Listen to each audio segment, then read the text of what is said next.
so excited to have our new A-State Vice Chancellor of Intercollegiate Athletics, Mr. Tom Bowen. Super excited to have him here today. Tom is a 25-year veteran in collegiate and professional athletics. He's also got 15 years experience as an FBS athletics director. It's his third stop leading an FBS athletics school in successful stints at San Jose State, which was 2004 to 12, and Memphis, very close to us, 2012 to 2019. He also made some stops at UC Berkeley and St. Mary's College of California along the way. And also, while he was at Memphis, this is very interesting, and I did not know this, he played a very integral role in the formation of the American Athletic Conference that Memphis joined. He also spent some time in the NFL. He was executive director of the 49ers Foundation and director of their community affairs in 2000 to 2002, and he was part of his path to A-State.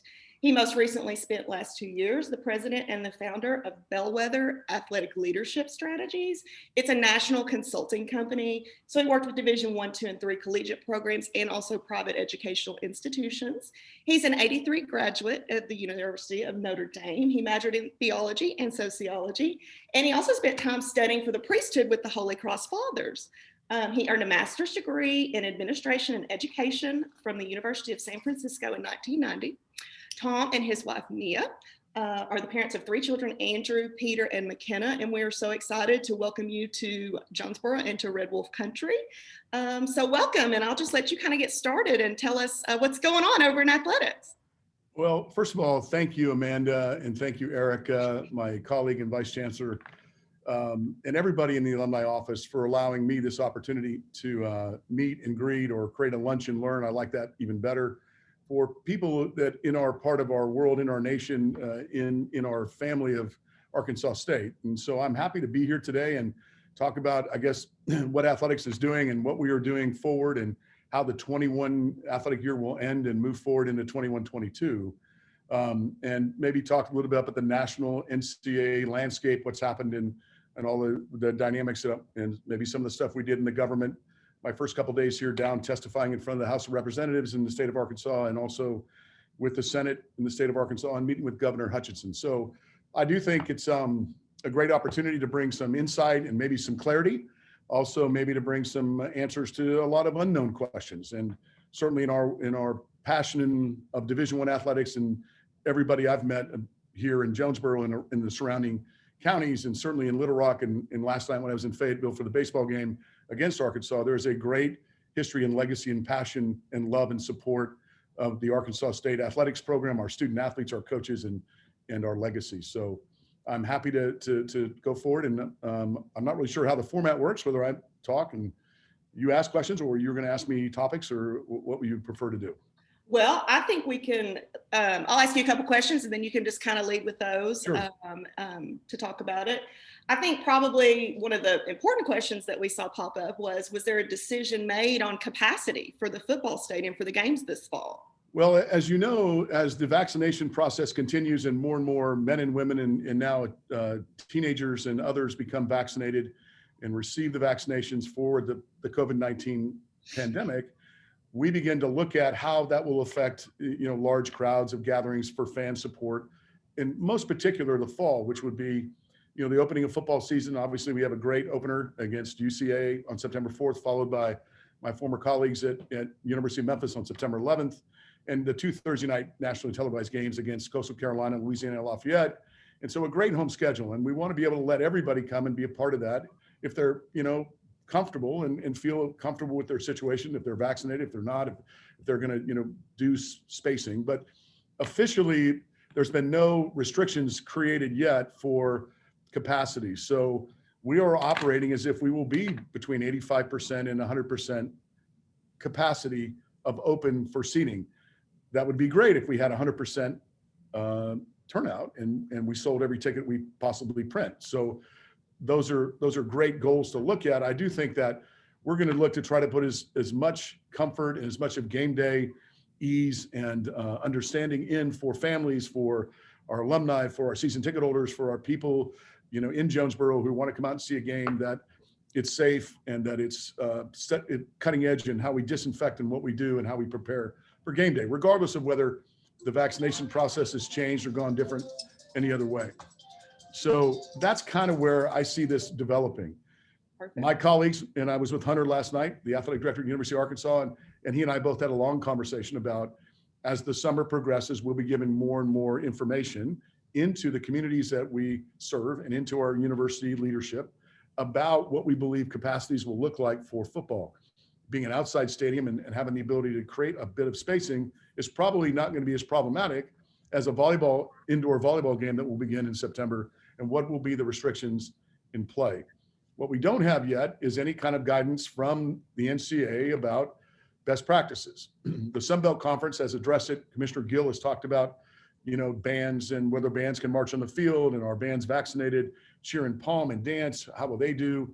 And most of us are working to make sure our student athletes have the opportunity to be vaccinated. And so right now we've probably vaccinated about 40% of the student athletes at Arkansas State University. We continue to offer the vaccination, we create education, and we create follow-up with them. So I'm confident that more and more student athletes, now that their academic rigor is over, they've passed finals, they're ready now to kind of begin preseason training, will allow them to begin this process and be ready for what they're going to choose to do. If you don't become vaccinated, obviously as a student athlete, we will have to test you. That'll be required. And that's what the NCAA is developing. Will it be the antibody test, or will it be the nasal swab test that has been, quite uncomfortable for a majority of people? And we'll have to see what happens with that. Mm-hmm. Well, and speaking about that, we're hoping that we do get back to a full capacity, of course. But somebody submitted a question. They wondered what your plan was to maybe increase some enthusiasm so we get some more people in the seats at a game this fall. Well, Coach Jones and I have begun. We met with all the students, government. We had a presentation made by Chancellor Danfus's leadership class, gave us a presentation on how to increase student participation. We are creating a new student section. I'm not at liberty to announce the name of it yet because they want to do that. We're meeting with I guess they're called the naked guys, the guys that paint themselves red, and the howlers and everybody else. And we're getting everybody organized, working with the fraternity and sorority systems, and then working with the general student population and being visible. Coach Jones and I are around. I like walking the campus. We did a little bit before, classes ended, and we'll do that a great deal when classes resume and kids start coming back and being really present. It's also creating the synergy about how important it is for them to be a part of it. It's up to us to create the invitation to allow people to come to game day. We need to make sure it's easy to get into the area, to park. We make sure people can have the opportunity to tailgate, which we will, and also to create great game day atmosphere. Make sure we got a lot of ease in and out. Make sure it's very accessible for people. Great music, great pregame energy is what we're trying to really build upon.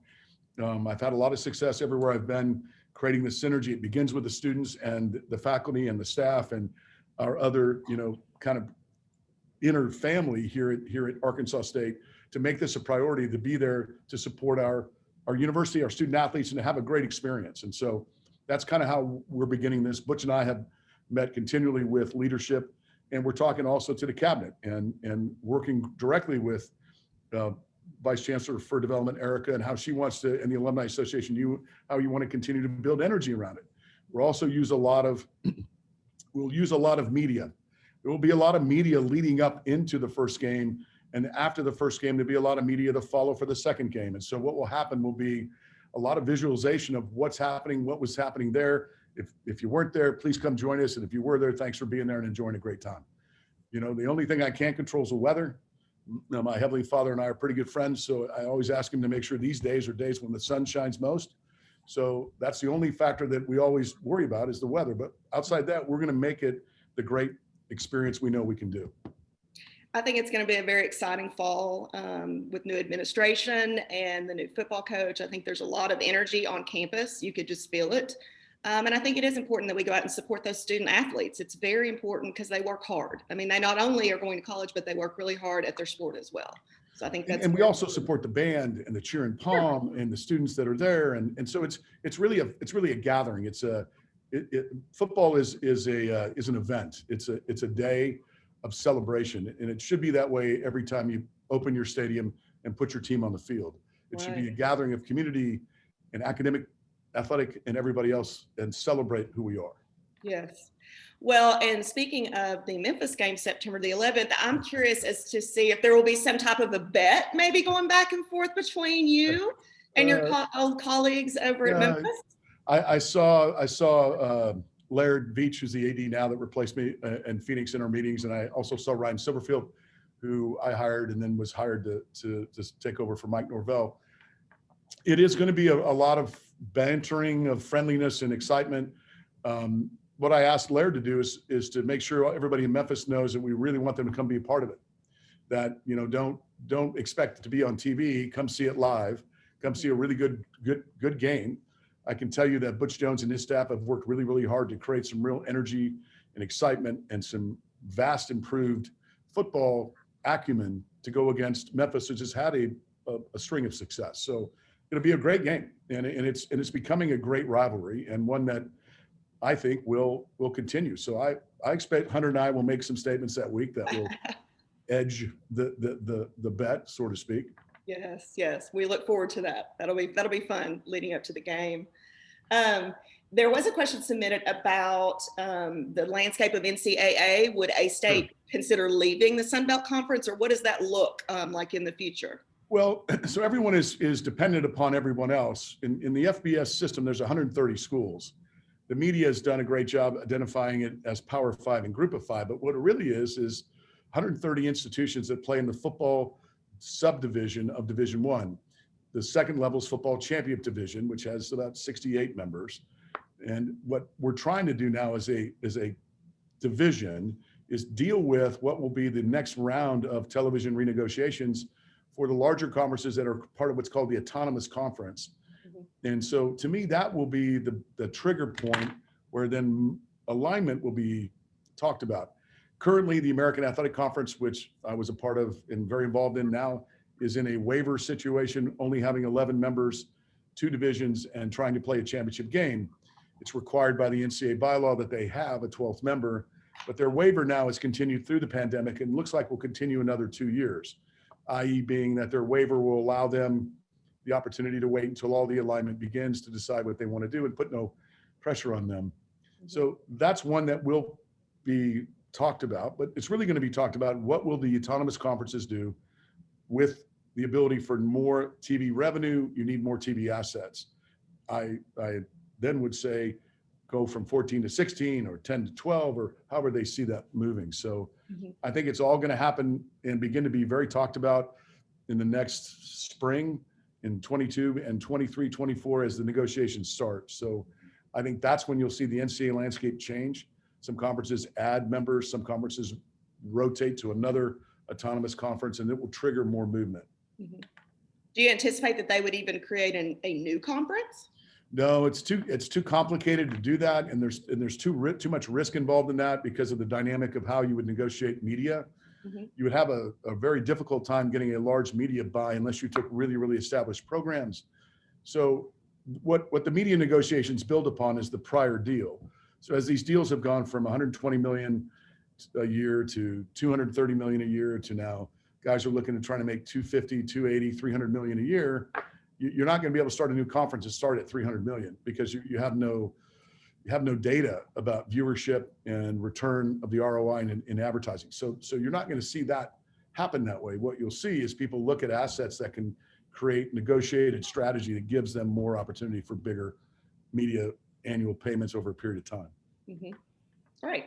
Well, we're going to switch gears a little bit because we did have several questions submitted about women's softball, and people are curious about, currently it's a club sport at A-State, and they're wondering about moving it into the NCAA and it becoming that's been a question that's been here a very long time. You know, Terry and I talked this morning, and again, it's been looked at since 2014. So the institution itself, its leadership, along with my office, have begin to look at the benchmarks that have been established. And, there has been talk, there's been design, there's facilities, but currently it's a student club program. Mm-hmm. So it's, for me as the athletic director, to say that I have an opinion about softball is premature for a lot of reasons. One is that it's not in process to becoming a Division I program.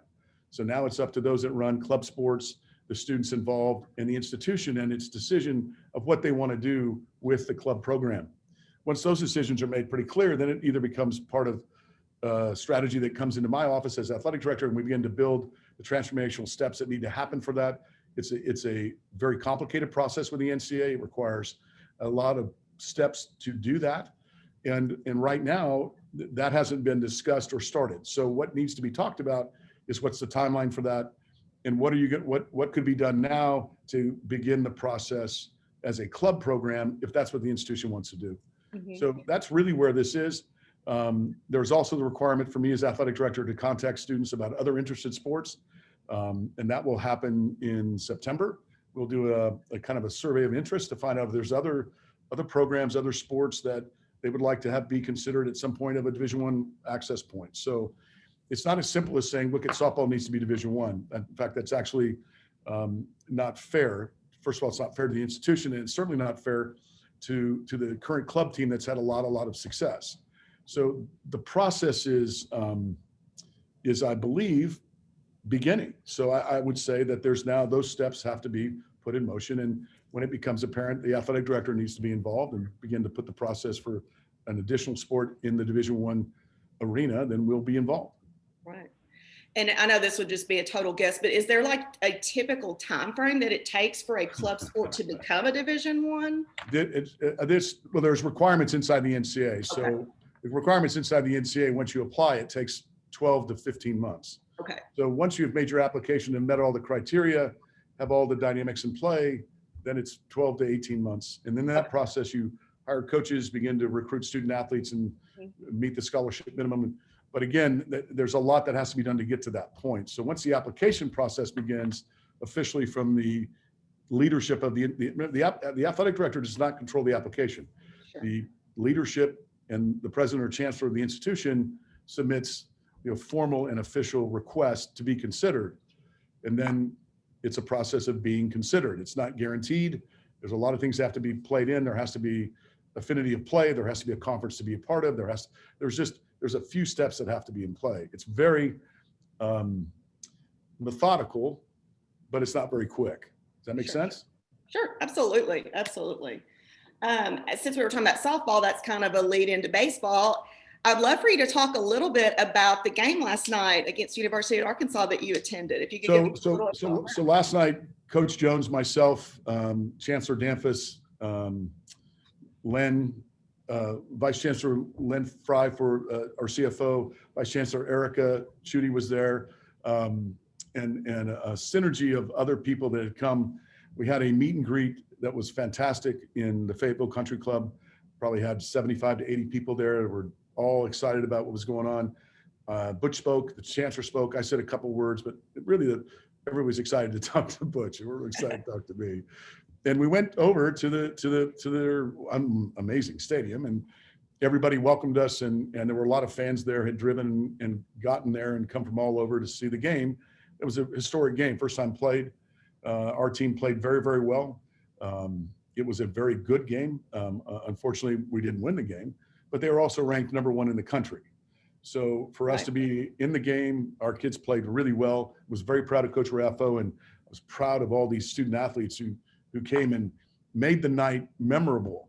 Everybody was very complimentary of us, and we were complimentary of them. We were treated with tremendous grace and tremendous kindness. And we sat in the stands. We did not sit in a suite. We sat in the stands among all the other fans, and were treated amazingly well. So it was an historic night, and I was honored to be there. And I think it's beginning the process. I spent time with Hunter. Hunter and I are very close. I've known him a very long time.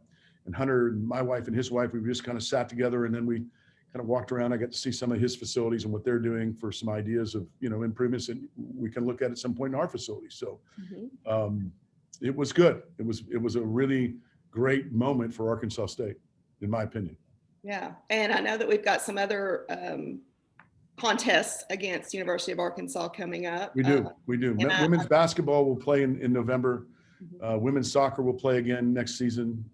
We're continuing to look at more and more competitions. As you know, 2025 we'll play football in Little Rock. So I think there's a lot of synergy now around the two of us as the only 2 Division I FBS programs to compete against each other. I think it's great.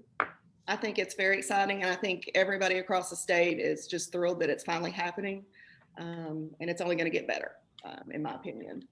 So you were talking about the baseball facilities. We did have some questions about our facilities here in the baseball program here. Have you got any? I know you just kind of got started. You're just getting your feet wet, but do you have, like, looking at U of A's facilities, is there something that you were like, man, I'd love to see that here?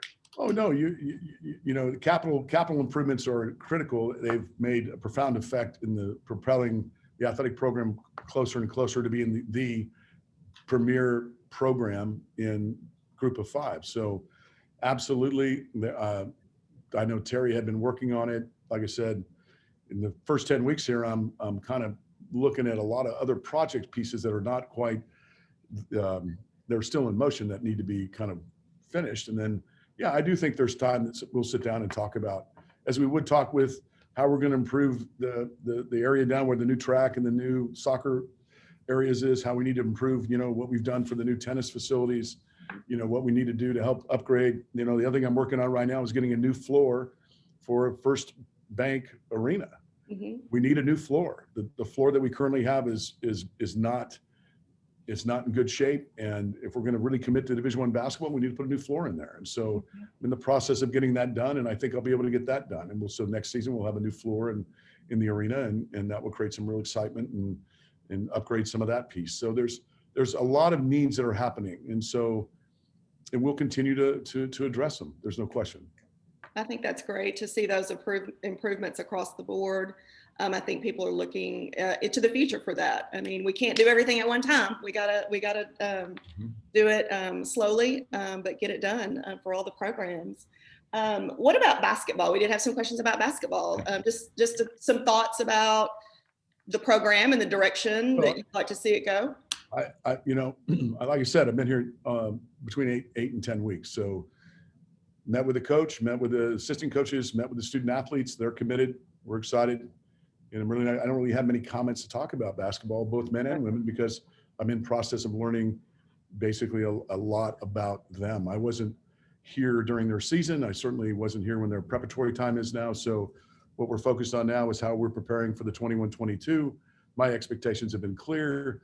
Our synergy and shared vision of what we want to do, both those head coaches and what my leadership's about with them, is clear. And so I believe we will be exciting. And my question is, why, as we continue to work hard, these student athletes continue to work hard, why now can't we not start getting more and more excitement and come see them, you know, come out and watch them play and see the difference and see the improvements and see what happens, as opposed to going back and saying, well, they did this in the past. I didn't come to solve the injustice of the past. I came here to create a new future, a great present, and to win and to be very good at everything we do. So that's what you'll see happen, and it's going to happen, and it's already happening in football. It's happening in every student athlete here. I made sure I talked with and shook their hand, and they know exactly where they stand. We are going to be very good. What I hope is that the city of Jonesboro and all the Red Wolf Nation and all the alumni and everybody else that says they really support us really does. Because what I don't want to have is a great athletic program that's doing great things and nobody's engaging with us because, well, okay, I don't want to really do that today. I'd rather stay home. You know, we have 2 Thursday night nationally televised games. I met with the mayor, Harold, the new mayor, great guy. We're excited. We're going to start building some synergy there because on ESPN, 2 Thursday nights in October, 200 million plus households are going to turn on their TV and see the city of Jonesboro, see the community of Jonesboro, see Arkansas State, see this entire area, see this football program, and play against Coastal Carolina on the 7th of October, in Louisiana Lafayette on the 21st of October. And we need to have capacities, and we need to fill that stadium, and we need to show the world how much Arkansas State matters to the people here, how much we are a community, that we are a family, and that we're all here to say hello to the world. Those are important things for me. Those are the things that matter, that people can do together to build this together. To stand back and say, well, we'll get really excited when you get really good. I don't need that. I need people to say, we're all in, because you're either a Red Wolf or you're a pretender. So let's do this right. Let's all get together, move at the same motion. Let's all come together and let's get it done. I know what I got to do. Right. What I'm saying is I know what everybody else has to do. So as much as I like getting told what I need to do, I'm taking an opportunity to tell people what I need them to do. All in. Show up and see what happens. And if we play horrible and you don't like the product, then you got every right not to come back. But if we do really well and these student athletes perform at a high level and we wear our colors and we defend this university and we defeat our opponents, I better see you next week, because that's what we came to do. So it's kind of calling all cars right now. It's calling all Red Wolves, putting the flag up. Time to come, time to happen. Right now, 21-22, let's see what's going to happen. See what each of these programs are going to do and see what's going to happen. And I promise you, it will be different. I think creating that culture in the community like that, where you come, win, lose, or draw, like you're just supporting, you're a fan, and you do come out and you support the university. I think that's very important for that culture to be alive and well at A-State. Well, Amanda, what we're creating is a culture. First of all, my student athletes, my coaches, my staff, there's one philosophy that we live by. It goes like this: nothing's impossible. Impossible is not a fact, it's an opinion, and impossible is temporary. So I get up every day, my whole life, I don't think anything's impossible. And every day that these people come to work, these coaches show up, these student athletes show up, they know that my office and their responsibility is to follow that belief, to really believe in their heart that nothing's impossible, and to do everything they can to prove that wrong. So it is about winning. I'm not the director of intramurals. It's not about getting together and not playing hard and not defeating our opponents. And the other thing is we defend our home turf. I expect my student athletes, my coaches to understand that playing at home, we do not surrender. We do not give up colors. We do not get defeated at home. That matters to me. And because it matters to me, it matters to everybody that works in here and who gets a scholarship in here and who's part of what we're doing.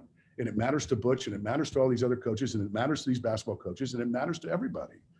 So the dynamic is we're ready. We're going to launch this thing. And everywhere I've been, look at my record, everywhere I've been, I have built a culture of champions. We have done things. When I went to Memphis and I told them they played a New Year's Day bowl game, they told me I was crazy. Really? Nothing's impossible. Nothing's impossible. So I don't like the fact that people here seem to think that, well, it can't be done. I'm over there at Arkansas seeing, and all I thought last night was we were going to win the game. I had no doubt that we were going to win the game. And we didn't. But those kids believed they could too. And that coach believed they could too. And they played like they were going to win the game. And that's the piece of this, that people need to understand the difference of what's happening right now and what I'm doing together with all my senior team. Although some of my senior teams have been taken by Terry. So I'm kind of having to build a new senior team, but that's kind of what I'm doing. That's what we're about. We get up every day and we're working hard to be the best. Butch said it last night, the best. He's going to be the best program ever in football. I believe him. And so do these kids. I think that's exciting for the student athletes to hear as well. When there's confidence in them, I mean, I feel like that's really great. It's a great motivator to have that confidence in them for sure. And I love that. Nothing is impossible. Nothing. Nothing is impossible. I did want to ask you about your friend, Bill Walsh. We did have a question submitted about Coach Walsh, and they said that they'd love to hear your best Coach Walsh story, or if you have more than one, that's fine too. Well, so I met Bill Walsh when I was the athletic director at De La Salle High School. And if you don't know what De La Salle High School is, that's the high school in California, all boys Catholic high school that won 155 football games in a row. 155 football games in a row. And Bill, when I was a young guy, Bob Ladisher was the coach. I was the athletic director. I coached with Bob, and I met Bill. And at that time, Bill was a legend, and he was coaching at Stanford at the time. And he'd offered Bob a chance to go coach in his staff when he'd gotten the job, and Bob didn't want to leave. We had made commitments to these young men, and we were going to stick to them. Fast forward, when I got hired by the 49ers, and Bill would come to some games now and then. We'd always see him now and then. And he spoke all the time in the Bay Area. And then when I went to the 49ers and became the director of community affairs, the vice president of the 49er Foundation, ran the 49er Foundation, he basically and I kind of shared a suite office. And at that time, Bill had not been the general manager, and he was just out in the community. We were out promoting the San Francisco 49ers, one of the largest brands in the Bay Area. We were at that point trying to get a new stadium built. We had new owners. John York had taken over for Eddie DeBartolo. Steve Mariucci was the head coach, and John McVay also was in the building, and you had a kind of a transition starting to happen. So I spent a lot of time with Bill, and Bill had talked to me about all kinds of things. And And we would go out, and he was just a great mentor and just a fine human being. And was a graduate of San Jose State University, as was Dick Vermeil, as was Peter Uberoth, as was, some other famous sports guys. But in kind of a couple conversations, Bill said to me, hey, I've been asked to hire the new athletic director at San Jose State. They had released the athletic director and released the football coach. It was mid-season in 2004. And I was like, oh, okay. He's like, and I was in the NFL. I'd made it all the way from high school to the NFL as a made guy. I didn't have to, it was a great job, great benefits, great money. And he's like, no, you really need to go back and be an athletic director. And I'm like, no, I don't want to be an athletic director. I don't want to do that. I'm really happy. He asked me every day for almost 6 days, and finally said to me, I put your name in. They're interviewing you next week. I go, what? So I go, I'm not going. He goes, no, they're interviewing you. And he says, I'm part of the committee. I said, no. He says, okay. So the next week on Tuesday, he goes, hey, I need you to drive me. I got a speaking engagement. I need you to drive me to this meeting. And I go, really? He goes, yeah, I can't. I got stuff. I just need to look at my speech. Because you mind driving me? I'm just like, sure. So I drive him to this hotel where I think he's speaking. He takes me up to a room, and it's the interview committee for the job at San Jose State. And I'm like, what are you doing? He goes, here's our candidate, Tom Bowen. And now I'm pinned. So I interview for the job. Bill Walsh gets me the job, basically. And then we proceed to hire a football coach, and I hired Dick Tomey, who was the best ever. And Bill and Dick go back all those days in football. And so we really, with Bill Walsh's hand, we resurrected San Jose State. When I was there, I first got hired, the faculty voted to drop football. 170 faculty signed. I got hired in this December of 2004. And so in the spring of 5, they voted to drop football. We just hired a football coach. So we had to go and rebuild it. And Bill was there. And at the time, Bill would come down and spend countless hours with us, helping hire coaches and do things like that. So we were very close, very, very close for a long time. I got him inducted into the Hall of Fame, and we kind of, I was with him, a couple of days before he passed from leukemia. So we were very, very close. And he was always a dear friend of mine, and always cared about me and believed that I should stay in college athletics, which I kind of did. And so anyway, he's the most hilarious guy you've ever met, because he never takes anything real seriously except football. I mean, everything else, he's just kind of absent-minded professor, and just a wonderful, wonderful human being. So that's my Bill Walsh story, I guess. That's great. That's great to hear. Just kind of out of curiosity, what kind of parallels did you see or differences between working in the NFL versus the collegiate experience? Well, in the beginning, college athletics was still pretty different in its media rights, its media payments. When I first started, there wasn't the autonomy. Everybody was part of the BCS. It was the Bowl Championship Series. There wasn't all this accelerated salaries. There wasn't all of this capital that had been put into college athletics. The NFL always had a lot of capital, always had a lot of presence. At the time, the NFL had the largest TV percentage market, and the NFL had more viewership. The NFL had more excitement. And college was always kind of just a little bit above the NBA basketball, and kind of always never really breaking through. And college athletics has grown into an enormous business that now rivals and is the second largest media market push next to the NFL. And everybody else has very much stayed somewhat below that. And the collegiate dynamic is we now look and run like NFL franchises from a business standpoint. We pay coaches a lot of money. We put multi-million-dollar contracts together. We use state-of-the-art equipment. We have technology. We use all the preseason training. We do all the conditioning that's done by NFL players. We do the same kind of nutrition system. We do the same kind of offensive dynamics, film. All the software and computerized technology that used in the NFL is now used in college. Coaches kind of have flowed between the both, but college athletics, football, Division I, FBS now is very much in comparison to the NFL when I first started. Some people would say that's a good thing. Some people say that's a bad thing.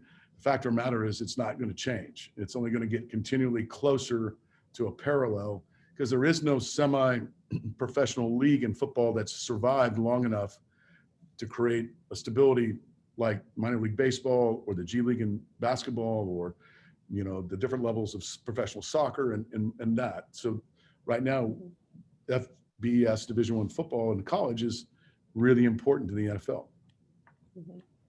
Do you think that the affinity that people have to their university, is that played a part in the growth of collegiate, say, football programs? Like they just love their school, so they're going to support them? Absolutely. I think one of the things that's different in college football, players stay consistent with their school. And of course, now the new transfer rule is going to change a lot of that. But in the NFL, you had affinity to players who then moved quickly, and rosters changed all the time.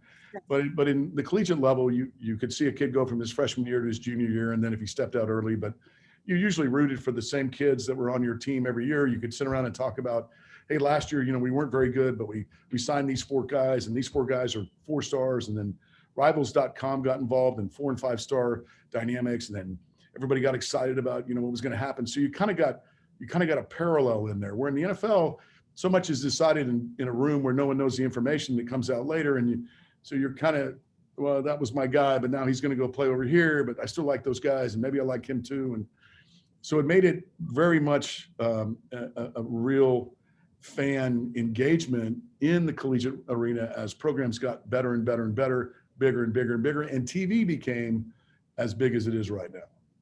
Remember that when back in 1978, you couldn't, there was 3 or 4 games that were on every Saturday, and ABC did one, and then sometimes NBC would do one. And so college football didn't have a media market like it has now. And that's what's really accelerated the excitement for fans, is they get to see their team, they get to go to their team, they get to be part of their team. And so you get caught in the season as opposed to the home schedule, which is how it used to be. So that's what's happening. It's a lot more accessible now, because if you graduated from Arkansas State, but you live in Denver, you can still follow your team. So I think that has helped for those that have spread out all across the United States. And talking about collegiate athletes, I know that you put a real emphasis on their academics. Would you like to talk about how you approach that with them? Well, I have. I've done it everywhere I've been. Even used to do it when I was a young associate AD at St. Mary's College, or when I was even at Cal. Student athlete meant that you were student first, athlete second. We never call you athlete student. And the reason we do that is because the dynamic here is you're here for an opportunity that's life changing. We're really excited that you have an athletic talent that's one of the best amateurs in sport in the country. But the dynamic here is that you have a chance to graduate from a university and make a difference in the lives of your life, the lives around you, your family, and the education that's given to you is something that stays with you and gives you all of your push wherever you want to do. Your athleticism is great, but it can only take you so far, and sometimes it doesn't take you far enough. So to me, the educational component is it's most important to have a degree. We give you the opportunity. That opportunity is special. It means a great deal to everyone here. Therefore, it will mean a great deal to you. My expectations are that you will graduate if you come and be a student athlete in my programs. And I've done that everywhere I've been. My graduation rate at Memphis got up to as high as 98, 99. One year I graduated every single student athlete, 2 years in a row. Here we will get to that point. We're pretty close already. Same thing at San Jose State. It's just our expectation. And if you can't do well in school, you can't wear a uniform. You don't get to wear our colors. You don't get to play. You don't get to be a part of it. It's a privilege to be a student athlete. It's also a responsibility, but in that there's also the opportunity for you to transform your life from what you thought it was going to be to what it can be now. And it's unlimited. We don't pick majors for student athletes. I don't create tracks where athletes go in certain majors. I don't do anything like that. I give them the opportunity to be a student and to compete. And so we're meeting again this morning. We have a current student athlete who didn't do the right thing at the finals. And so that person's coming off the road. We're not going to play games. You either perform as a student athlete or you don't. And they understand once you make it clear to them that academics is the most important priority And then competition is also priority, but it's not first. Things change. And the greatest day I have as an athletic director is what happened to me last Saturday. I sit in commencement and watch my student athletes receive their degree. Some of these men and women, first generation, first person in their entire family ever to have a college degree.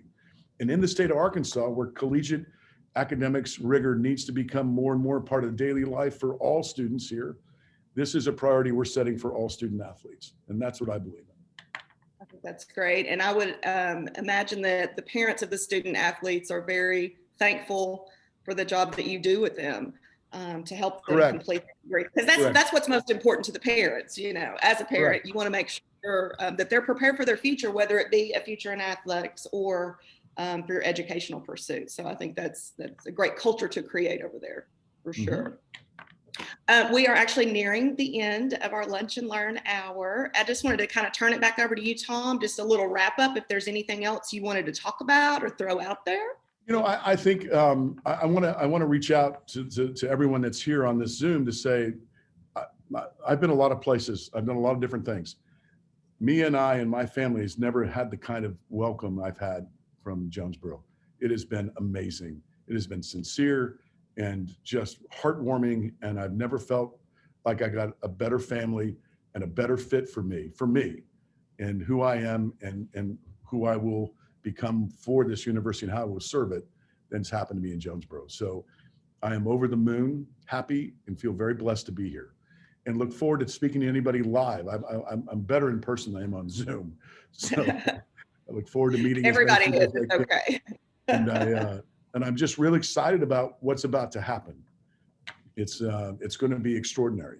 It's just going to be extraordinary, and I'm excited. So, and I hope everybody can come September 4th, and then come back on the 11th, and then come back on October 7th, and then come back on October 21st, and November 6th, and November 25th, the Saturday of Thanksgiving, and get ready for the Sun Belt Championship. So, I mean, that's kind of what we're trying to do, and come see volleyball play, and come see basketball, and Amir is excited and Coach is excited and Coach Daniels has gotten some great new players. And so I think there's going to be a lot of excitement happening here in the next 6 months.